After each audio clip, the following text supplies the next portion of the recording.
गीदड़ की इतनी हिम्मत कब से हो गई कि शेर का रास्ता रोक सके?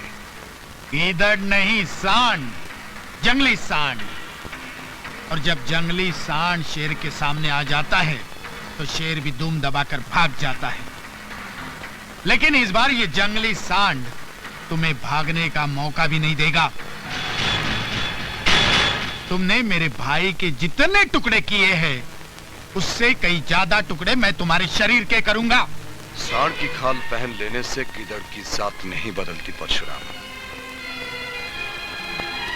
एक बात कान खोलकर सुन लो।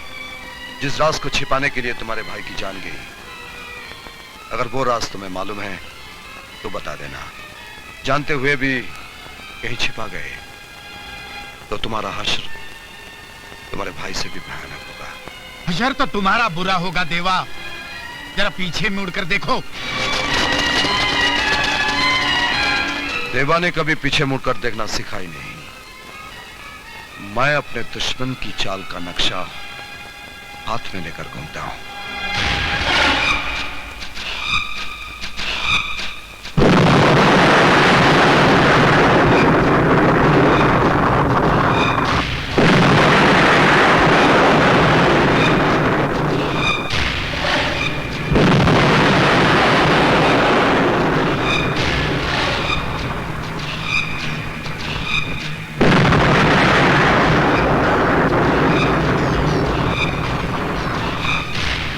जो माचिस की तिली की आग में हाथ चला बैठते हैं, उन्हें सूरज की आग से भुक्का नहीं सुलगाना चाहिए।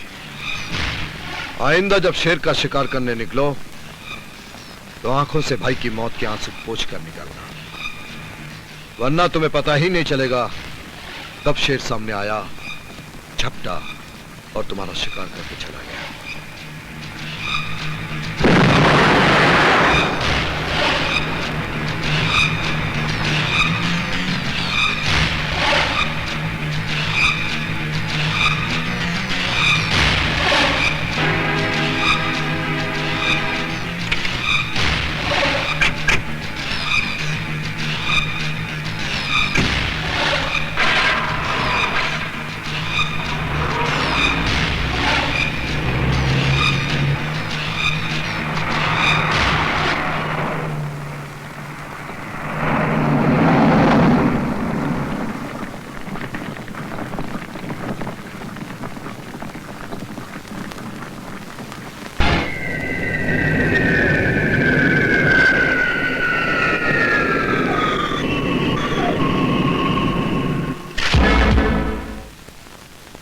ऑफिसर्स, मुझे माफिया डॉन देवा के खिलाफ दर्ज किए बिहार नए पुराने बड़े छोटे केस की फाइल चाहिए।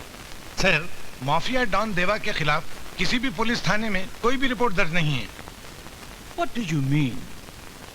आप कहना क्या चाहते हैं कि वो कोई गुनाह किए बिना इस शहर का डॉन बन गए? सर, गुनाह तो उसने बेशक किए हैं।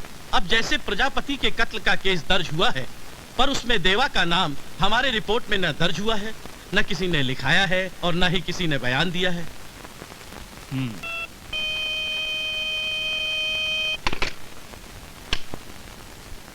यस सर, आपसे एसपी पाटिल मिलना चाहते हैं।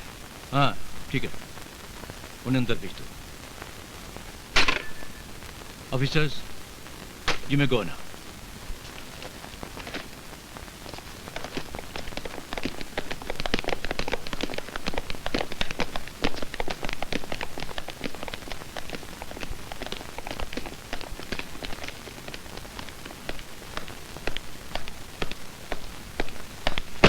ACP Patil from Traffic Department, sir. Thank you, sir. फरमाइए। सर, पहली बार आप जैसा ऑफिसर सीना ठोक कर देवा के खिलाफ खड़ा हुआ, जो हमारे डिपार्टमेंट के लिए बड़े फख्र की बात है सर। Thank you. लेकिन सर, जिस जमीन पर आप खड़े हैं वो सरकारी है। हमारी ये वर्दी भी सरकारी है। हाथ के ये हथियार और उसमें मौजूद कारतूस भी सरकारी है सर। आप किसकी तरफ इशारा कर रहे हैं? कुछ सरकारी लोगों की तरफ जो देवा से भी बड़े मुजरिम हैं और ऊंचे ऊंचे सरकारी ओहदों पर विराजमान हैं।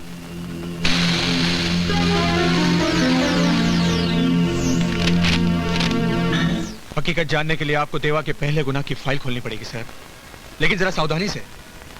वो फाइल ऐसा अलादीन का चिराग है जिसे छूते ही एक जिन निकल आता है, जो आपको अपनी वर्दी समेत उठाकर कहीं और अपनी ड्यूटी निभाने के लिए भेज देता है। Let me tell you something Mister Patil, सरकार को भी हमारा तजुर्बा बहुत पुराना है। सब जानते हैं कि मलिक का फर्ज ईमानदारी और सच्चाई का वजन इतना है कि किसी भी जिन के उठाए नहीं उठने वाला। फाइल तो मैं बेशक खोलूंगा ही, लेकिन कुछ सरकारी लोगों को अपनी इस वर्दी की आबरू का अदब सिखाकर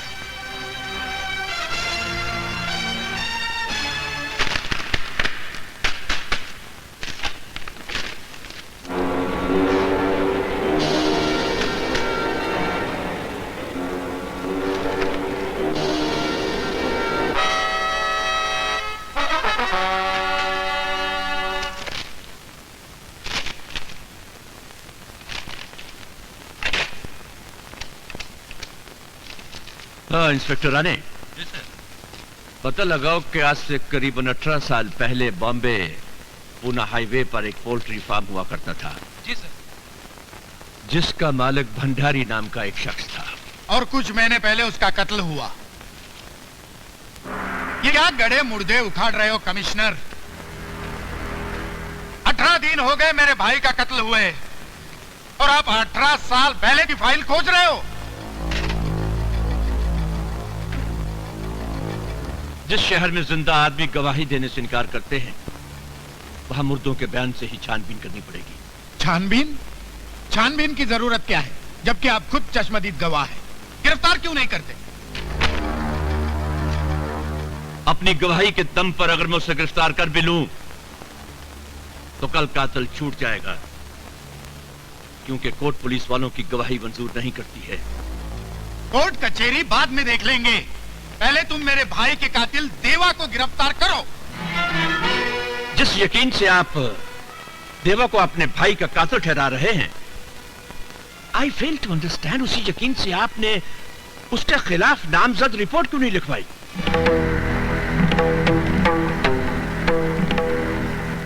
रिपोर्ट?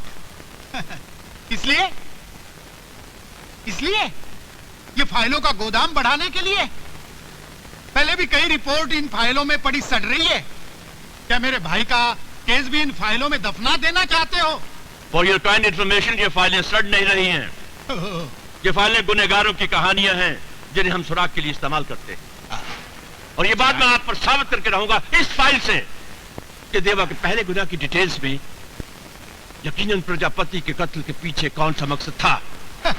और शायद ये वजह भी हाथ लग जाए कि आप उसके खिलाफ रिपोर्ट लिखवाने में इतना कतरा क्यों रहे?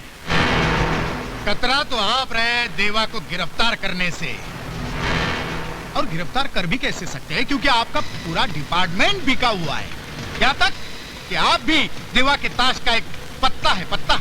आई बेग योर पार्डन, ये सरासर झूठ है। ये सच है। आप देवा के खास आदमी हैं और उसी के रहमो करम पर आपका यहाँ ट्रांसफर हुआ है। It is nothing but a naked lie. झूठ है ये। अच्छा, ये तो सच है ना कि आपकी बेटी विजय नाम के लड़के से प्यार करती है? यस, ये सच है। और उस विजय का देवा से जायज या नाजायज रिश्ता है? रिश्ता? इम्पॉसिबल। यकीन नहीं आता ना? कमिश्नर, मेरे भाई के कातिल को छोड़िए, अपनी बेटी की मोहब्बत की छानबीन कीजिए।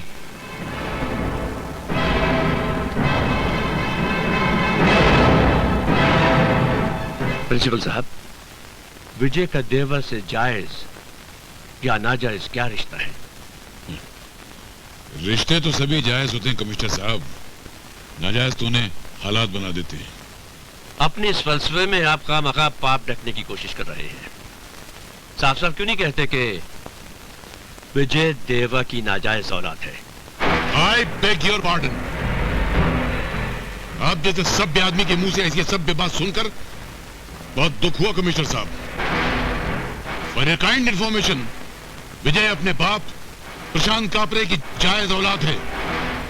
देवा विजय का जायज मामा है।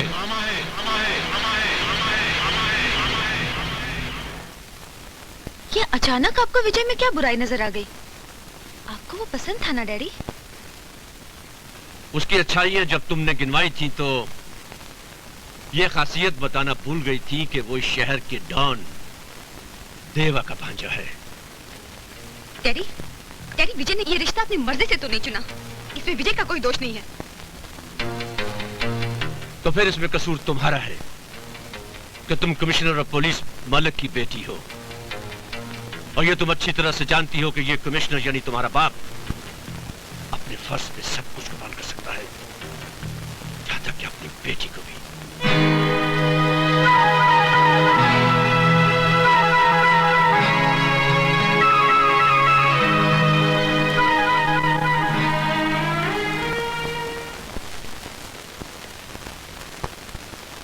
कहां जा रहे हो विजय? अंकल, वो अनीता आज कॉलेज नहीं आई? अब वो कॉलेज जाएगी भी नहीं, और तुम भी उससे मिलने की कोशिश मत करना। मगर अंकल क्यों? इस क्यों का जवाब तुम्हें देवा से मिलेगा। देवा का मेरी दुनिया से कोई ताल्लुक नहीं है अंकल। मामा है वो तुम्हारा। वो तो अच्छा हुआ कि मुझे पहले ही पता चल गया, वरना ये कमिश्नर कन्यादान करके अपनी बेटी को तुम्हारी दुनिया में भेज देता तो देवा के हाथ कठपुतली बनकर रह जाता। निकल जाओ यहां से। तो आप अपना जोर घर के अंदर अपनी बेटी पर आजमाने लगे? हाँ, वर्दी का असर तो तुम्हें एक दिन बेशक देखना ही पड़ेगा देवा, लेकिन विजय जब तक तुम्हारे खानदान की औलाद कहलाएगा, अनीता का नाम उसके साथ नहीं जोड़ा जाएगा। विजय और अनीता जब तक एक दूसरे से प्यार करते हैं, पुलिस डिपार्टमेंट का एक आदत कमिश्नर तो क्या, पूरे मुल्क की पुलिस फोर्स भी उन्हें जुदा करना चाहे तो देवा उन्हें जुदा होने नहीं देगा। इसे मेरी सलाह मानकर अपना फैसला बदल दो कमिश्नर। कहीं ये सलाह देवा की ललकार बन गई तो तुम्हारे लिए बहुत मुश्किल हो जाएगा commissioner. How dare you say that to me? You! मैं आपके हाथ जोड़ता हूँ, मेरी जिंदगी में दखल देना बंद कीजिए। मेरे और अनीता के प्यार को जो भी भुगतना है हम भोग लेंगे, पर अपने गुनाह का रंग मिलाकर हमारे पाक प्यार को बदरंग मत कीजिए। आपकी हैवानियत मेरे बाप को तो निगल ही चुकी है, और मेरी माँ आपकी बहन होने का जुर्माना अपनी मौत तक देती रहेगी। तेरी माँ ने मेरी बहन होने का जुर्माना दिया है ना, तो यह भी सुन कि उसके भाई ने अपने जिस्म को काटकर जिंदगी की किश्त कैसे भरी है। आज वो हकीकत उसके भाई से तुझे सुननी पड़ेगी। चल।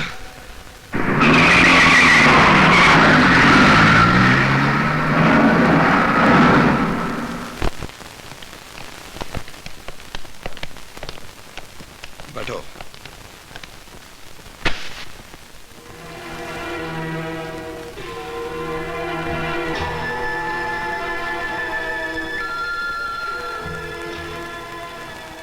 तुम्हारे बाप का कत्ल मेरे हाथों जरूर हुआ था, लेकिन मैं ये नहीं जानता था कि वो तुम्हारा बाप है। दीप्ति ने मुझसे कभी कोई बात नहीं छुपाई थी, लेकिन जब वो प्रशांत काफले से प्यार कर बैठी, मुझे बताया तक नहीं। उस दिन मुझे बहुत बड़ा धक्का लगा था, जिस दिन उसने मुझे बताया कि भैया हमारी शादी हो चुकी है। क्या कहा तूने? भैया, भैया मुझे माफ कर दीजिए। हम दोनों मजबूर थे भैया। प्रशांत की शादी उसके घर वाले कहीं और कर देना चाहते थे, तो भगवान को साक्षी रखकर हमने मंदिर में शादी कर ली। तो क्या भगवान नीचे आकर इस बात की गवाही देंगे? किस किस को बताता फिरेगा तेरा ये गरीब भाई कि तेरी शादी हो चुकी है? जीते जी मार डाला तूने मुझे। भैया, भैया मुझे मार डालिए। मैंने आपके विश्वास का खून किया है। प्यार के जज्बात में मैं ये भूल गई, मेरा भाई सिर्फ मेरा भाई नहीं, मेरी माँ भी है, मेरा बाप भी है।